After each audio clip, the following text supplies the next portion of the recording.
बड़ी खबर आप देख रहे हैं, सुबह के 10 बज चुके हैं। मैं हूं आपके साथ कंचन डोगरा नेगी। आइए बड़ी खबर आपको इस समय की बता देते हैं। समाजवादी पार्टी ने स्टार प्रचारकों की लिस्ट जारी कर दी है। समाजवादी पार्टी ने ये स्टार प्रचारकों की अपनी लिस्ट जारी की है। कौन कौन से स्टार प्रचारक उनकी पार्टी को चुनावी अभियान के तहत विजय तिरंगा लहराने के मकसद से मैदान पर उतरने वाले हैं, वो लिस्ट जारी हो चुकी है। समाजवादी पार्टी की ये स्टार प्रचारक की लिस्ट है। तमाम उम्मीदवारों के नामों के ऐलान हो रहे हैं। कौन किस जगह से चुनाव लड़ने वाला है, कौन कितने तरीके से कैसे कैसे चुनावी सभाओं को संबोधित करने वाला है, ये तमाम काम चल रहे हैं। मेरे सहयोगी शिव प्रताप जुड़ गए और जानकारी के साथ। शिव प्रताप, कौन कौन है स्टार प्रचारक समाजवादी पार्टी के जो मोर्चा संभालेंगे? 40 स्टार प्रचारकों की लिस्ट है, सुनने में आ रहा है। बिल्कुल, देखिए 40 स्टार प्रचारकों की लिस्ट जारी की गई है समाजवादी पार्टी की तरफ से। लेकिन जो सबसे अहम विषय है ये कि इस पूरी लिस्ट में कहीं भी मुलायम सिंह यादव का नाम नहीं दिखाई दे रहा है। ये इतिहास में अपने आप में पहली बार ऐसा हुआ है कि खुद समाजवादी पार्टी के फाउंडर का नाम स्टार प्रचारक की लिस्ट में नहीं रखा गया है।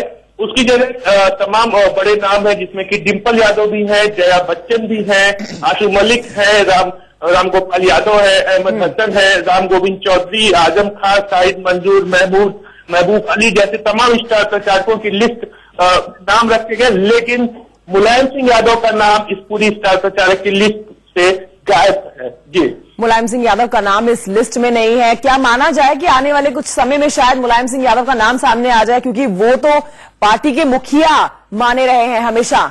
लेकिन अब जब नाम इस 40 लोगों की लिस्ट में उनका नहीं है तो कहीं बड़े संभाल खड़े होने वाले हैं। और बिल्कुल, जिस तरीके से मुलायम सिंह यादव को समाजवादी पार्टी का संरक्षक का पद दिया गया, लेकिन उसके बाद जब भी वो पार्टी कार्यालय में आए तो उनको बात करने का भी मौका नहीं दिया गया। और कई बार ऐसी तस्वीरें सामने आई हैं जब वो पार्टी कार्यालय के मैदान में बैठते थे अपने कार्यकर्ताओं के साथ बातचीत करने के लिए, तो उनसे माइक तक ले लिया जाता है। और ये तस्वीर भी दिखाती है, ये बात सीधे तौर पे ये इशारा करती है कि अब मुलायम सिंह यादव पार्टी के लिए इतिहास बनते हुए दिखाई दे रहे हैं। और अखिलेश यादव खुद भी नहीं चाहते हैं कि मुलायम सिंह यादव कहीं से भी किसी तरीके से कोई ऐसी बात कर दें जिससे तो माना जा सकता है कि स्टार प्रचारक की लिस्ट में मुलायम सिंह यादव का नाम ना होना पूरी तरह से उनको दरकिनार कर देने वाला एक मैसेज समाजवादी पार्टी की तरफ से निकल चुका है। 40 लोगों की 40 स्टार प्रचारक की लिस्ट सामने आ चुकी है समाजवादी पार्टी की। आइए आगे बढ़ते हैं और आज की बड़ी खबर एक और है जिससे आपको रूबरू करा देते हैं। अपने डांस से लोगों को दीवाना बना देने वाली हरियाणवी लोक गायिका सपना चौधरी ने राजनीति में कदम रख दिया है। सपना चौधरी ने दिल्ली में कांग्रेस का हाथ थाम लिया। दिल्ली में यूपी कांग्रेस के संगठन मंत्री नरेंद्र राठी ने कांग्रेस की सदस्यता उनको दिलाई है। सपना के कांग्रेस में शामिल होते ही कयास अब ये लगाए जा रहे हैं कि सपना मथुरा या लोकसभा सीट से, जो कि जहां से बीजेपी की ड्रीम गर्ल हेमा मालिनी को वो टक्कर दे सकती हैं। हालांकि कांग्रेस की 8वीं सूची में मथुरा से महेश पाठक के नाम के ऐलान के बाद फिलहाल इन अटकलों पर विराम लगाया जा सकता है। पार्टी ने मथुरा से महेश पाठक को टिकट दे दिया है। अब यहां बात करें लोकसभा चुनाव में ऐन पहले शामिल होने से यह अंदाजा भी लगाया जा रहा है कि वो कांग्रेस के लिए स्टार प्रचारक बन सकती हैं। तो बड़ी संख्या में फॉलोअर्स हैं सपना चौधरी के, उनके डांस के, उनके गाने के दीवाने हैं। हरियाणा, पंजाब में भारी मात्रा में उनके प्रशंसक देखे जा सकते हैं। एक बड़ी लंबी चौड़ी उनकी फैन फॉलोइंग है। सपना चौधरी का जो सफर है वो आपको बता रहे हैं। जन्म कब हुआ उनका, जन्म के बाद उन्होंने कितना स्ट्रगल किया, स्ट्रगल के बाद आज जो मुकाम हासिल करा है कितनी मेहनत से किया है। तो 12 साल की उम्र में पिता का देहांत हो गया था सपना चौधरी के। घर को संभालने के लिए डांस को उन्होंने अपना करियर बना लिया। स्टेज शोज वो करने लगी, हरियाणवी गाने वो गाने लगी। ऑर्केस्ट्रा से उनकी शुरुआत हुई थी, ऑर्केस्ट्रा की टीम का हिस्सा थी और उसके बाद उन्होंने सफर पकड़ लिया हरियाणवी गायिका का। कई सुपरहिट गाने उन्होंने गाए हैं। अपने ही गानों पर डांस करती हुई देखी जा सकती हैं। मेरे सहयोगी अरुण धंता जुड़ गए और जानकारी के साथ। अरुण धंता, सपना चौधरी कांग्रेस में शामिल हो गई हैं। अब यह खबर सामने आ रही है कि या तो वो उत्तर प्रदेश से या फिर हरियाणा की एक लोकसभा सीट से वो चुनाव लड़ सकती हैं। क्या खबर?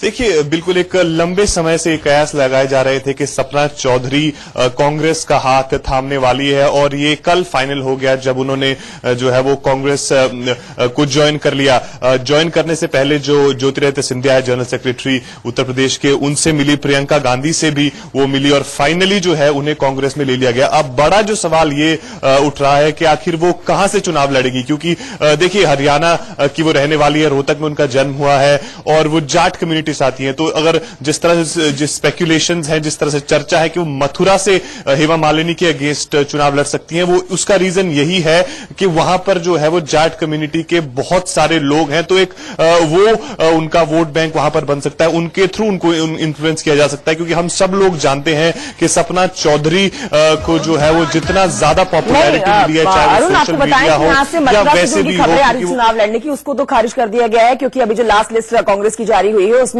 नाम का ऐलान कर दिया गया है कि वहां से कोई और जो है चुनाव लड़ने वाले हैं। लेकिन अब ये खबर आ रही है कि वो हो सकता है कि हरियाणा से उनको टिकट मिल सकता है। अब जो लिस्ट है उसमें उनका नाम आ सकता है।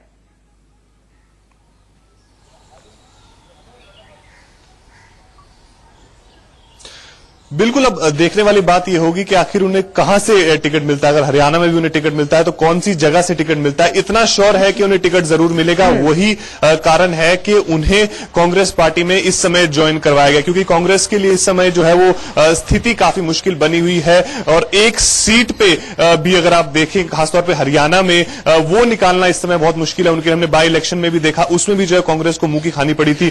तो कहीं ना कहीं जिस तरह से भी स्टार प्रचारक और जो स्टार कैंपेनर की जो बात चल रही है और जो बड़े चेहरे हैं जिन्हें लोग जानते हैं समाज में, उन्हें जो है वो जहां कोशिश है कि उन्हें पार्टी में लाया जा रहा है, उसी के चलते कांग्रेस का भी ये मूव अप देखना ये हो कि रोहतक में उनका जन्म हुआ है और खासतौर पे जिस तरह से हरियाणा में तो बहुत ज्यादा पॉपुलर है वो, तो कौन सी सीट उनके लिए सही रहेगी। हरियाणा में पॉपुलर है, बड़ी लंबी चौड़ी उनकी फैन फॉलोइंग है। अब इसका फायदा कांग्रेस को मिलता है या नहीं मिलता है, ये देखना बहुत दिलचस्प रहेगा। बहुत शुक्रिया आपका अरुण दत्ता इस जानकारी के लिए। तो सपना चौधरी ने सुर्खियां तब भी बटोरी थी जब विवादों ने सपना का दामन थाम लिया था। 17 फरवरी 2016 को गुड़गांव में आयोजित एक कार्यक्रम में सपना चौधरी ने एक रागनी गाई थी, जिसमें आरोप के मुताबिक दलितों के लिए जाति सूचक शब्द बोले गए थे। रागनी के गीत पर आपत्ति दर्ज कराते हुए सपना के खिलाफ हिसार में प्राथमिकी दर्ज कराई गई। इसके अलावा सपना चौधरी के विरोध में गुड़गांव में सेक्टर 29 के थाने में एफआईआर दर्ज हुई, जिस पर पुलिस ने कार्रवाई करते हुए सपना के खिलाफ SC/ST एक्ट के तहत साथ भारतीय दंड संहिता की धारा 34 के अंतर्गत मामला दर्ज किया था। अब इस मामले की जांच पड़ताल के लिए एक SIT टीम का भी गठन कर दिया गया। ये मामला तूल पकड़ते देख सपना को सार्वजनिक रूप से माफी भी मांगनी पड़ी थी और माफी मांगने के बाद भी सोशल मीडिया साइट्स पर दलित संगठनों द्वारा उनके खिलाफ अभियान छिड़ा रहा, जिस पर लगातार उनके खिलाफ बहुत आपत्तिजनक टिप्पणियां की जा रही थी। इन सब से तंग आकर सपना ने खुदकुशी करने की कोशिश की। 29 सितंबर 2016 को पंजाब और हरियाणा उच्च न्यायालय द्वारा सपना को जमानत मिल गई। तो विवादों से भी सपना चौधरी का गहरा नाता है।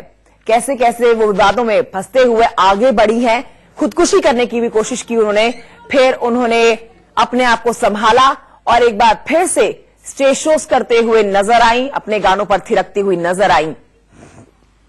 तो कई बार दंगे उनके शोज में हो जाते हैं, कई बार हुड़दंग उनके शोज में होते हैं, लेकिन सपना चौधरी की फैन फॉलोइंग से कोई अछूता नहीं है।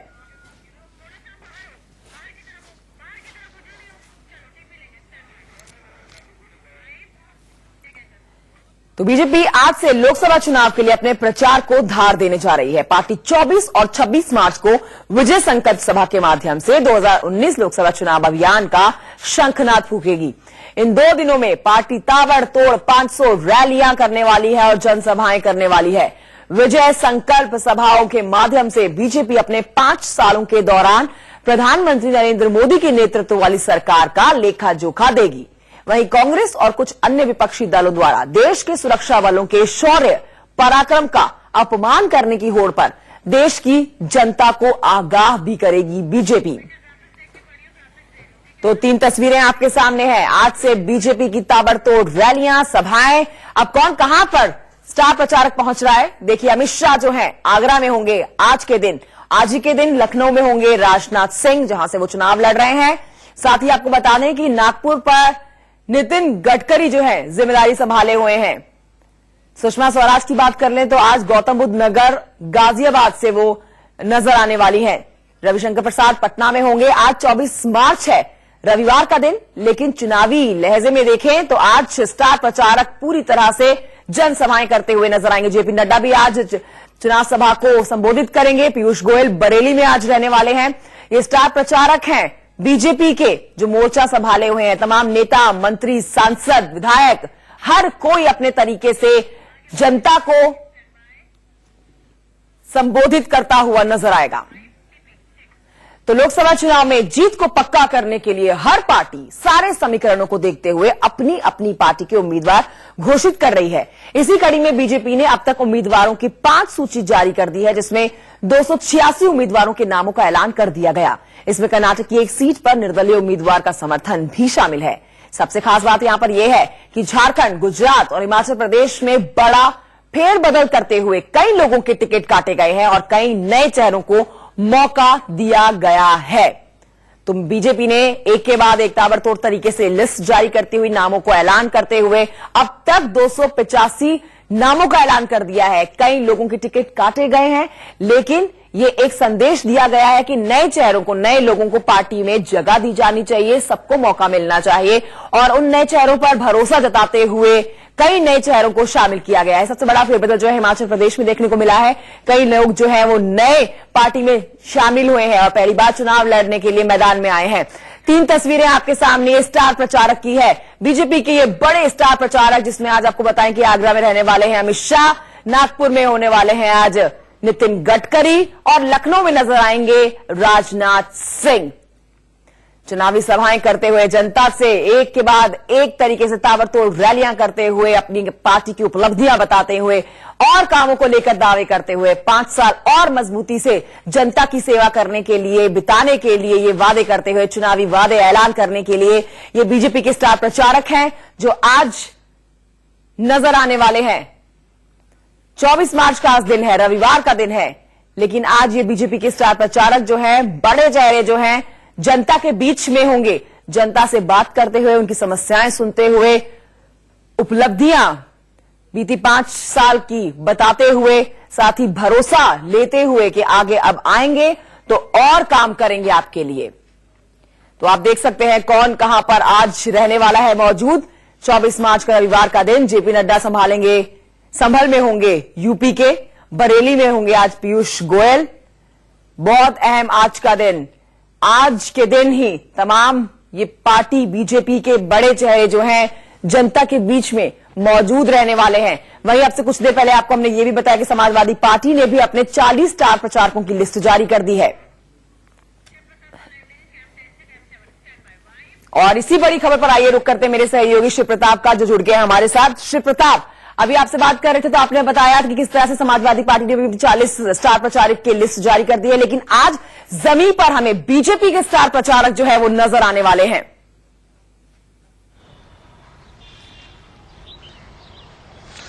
बिल्कुल, देखिए जिस तरीके से उत्तर प्रदेश में आज से विजय संकल्प सभा का आगाज किया जा रहा है भारतीय जनता पार्टी की तरफ से, और उत्तर प्रदेश की 80 लोकसभा सीटों पर अपने सभी स्टार कैंपेनर्स को उतार रही है भाजपा, और जिसमें कि आगरा से राष्ट्रीय अध्यक्ष अमित शाह को जनसभा संबोधित करने का कार्यक्रम रखा गया है। और इसके साथ साथ सहारनपुर में मुख्यमंत्री योगी आदित्यनाथ रहेंगे और तमाम उत्तर प्रदेश की तमाम अलग अलग जनसभाओं को संबोधित करेंगे भाजपा के स्टार कैंपेनर्स। और सबसे विशेष बात यह कि आज से जो विजय संकल्प सभा का आयोजन किया जा रहा है उसमें सभी 80 लोकसभा सीटों को कैप्चर किया गया है, और सभी 80 लोकसभा सीटों पर भाजपा के हर एक बड़े नेता पहुंचेंगे और उन सभी जगह से जनसभाओं को संबोधित किया जाएगा। जी, बहुत शुक्रिया आपका शिव प्रताप इस जानकारी के लिए। लौटेंगे आपके पास फिर से, आप नजर बनाए रखिए। आज तमाम जो बड़े स्टार प्रचारक हैं बीजेपी कर नजर आने वाले हैं लोगों के बीच में अपनी उपलब्धियां बताते हुए और चुनावी वादे करते हुए। छोटे से ब्रेक के लिए यहां पर रुक रहे हैं, आप बने रहिए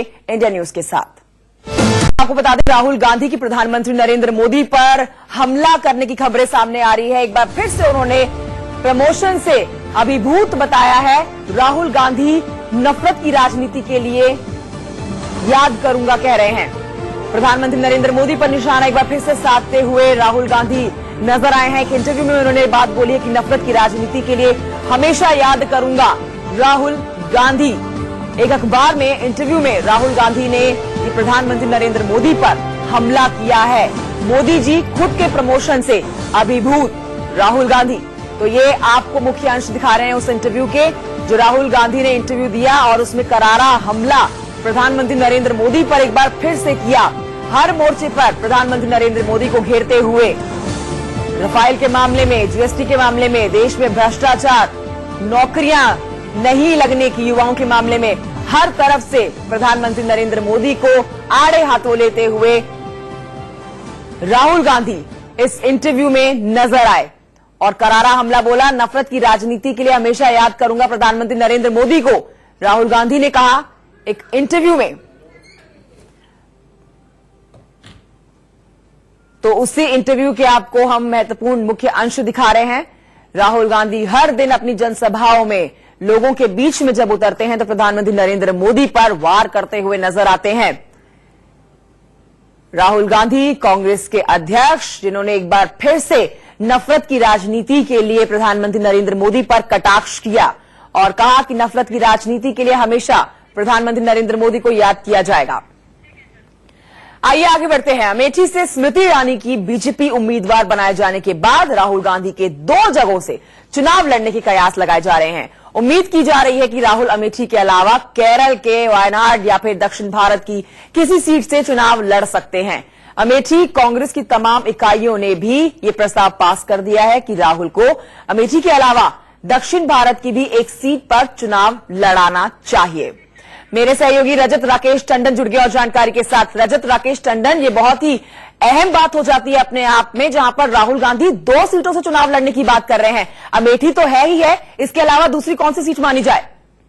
जी, केरल की वायनाड सीट है जो माना जा रहा है कि राहुल गांधी वहां से चुनाव लड़ सकते हैं।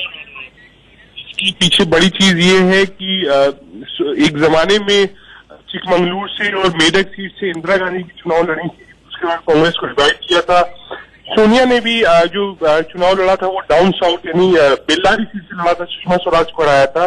ठीक है रजत राकेश टंडन, आपकी आवाज ठीक से नहीं पहुंच रही है। शुक्रिया आपका जानकारी के लिए। तो मेरे सहयोगी रजत राकेश टंडन बता रहे थे कि केरल की वायनाड सीट से हो सकता है ऐसे कयास लगाए जा रहे हैं कि राहुल गांधी अमेठी के अलावा केरल की वायनाड सीट से चुनाव लड़ लें। छोटे से ब्रेक के लिए रुक रहे हैं, ब्रेक के उस पार खबरों का सिलसिला आगे बढ़ाएंगे मेरे सहयोगी राजीव शर्मा।